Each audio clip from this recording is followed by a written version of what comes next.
നവീകരിച്ച Pathanamthitta private bus stand നാടിന് സമർപ്പിച്ചു. മുൻ ഭരണസമിതികൾ ഏറെ പഴികേട്ടത് നഗരസഭ സ്റ്റാൻഡിന്റെ ശോചനീയാവസ്ഥയുടെ പേരിലായിരുന്നു.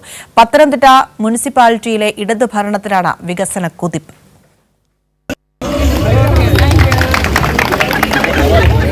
നഗരസഭയുടെ സ്പെഷ്യൽ അസിസ്റ്റൻസ് പദ്ധതി പ്രകാരമാണ് ബസ് സ്റ്റാൻഡിന്റെ നിർമ്മാണം. 5 കോടി രൂപ മുതൽ മുടക്കിയാണ് സ്റ്റാൻഡ് നവീകരിച്ചത്. ഏറെ രാഷ്ട്രീയ വിവാദങ്ങൾക്ക് നഗരസഭാ സ്റ്റാൻഡിന്റെ ശോചനീയാവസ്ഥ ഇടവരുത്തിയിരുന്നു.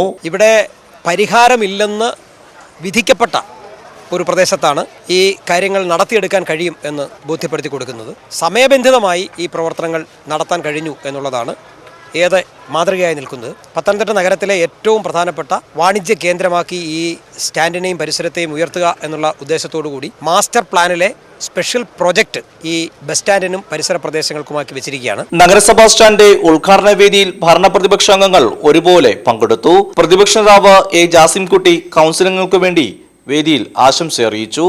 പത്തനംതിട്ട നഗരസഭയുടെ ബസ് സ്റ്റാൻഡിന്റെ യാർഡ് ആധുനികവൽക്കരിക്കുക എന്നുള്ള നഗരസഭാ കൗൺസിലിന്റെ, പ്രത്യേകിച്ച് നഗരസഭാ ചെയർമാന്റെ ആഗ്രഹവും താല്പര്യവും നിർദ്ദേശവും അതിവേഗം നടപ്പിലാക്കുവാൻ പത്തനംതിട്ട നഗരസഭാ കൗൺസിൽ ഒറ്റക്കെട്ടായിട്ടാണ് നിന്നിട്ടുള്ളത്. ബസ് സ്റ്റാൻഡ് യാർഡിന്റെ 2ാം ഘട്ടത്തിന്റെ നിർമ്മാണ ഉദ്ഘാടനവും municipal chairman T Zakir Hussain നിർവഹിച്ചു.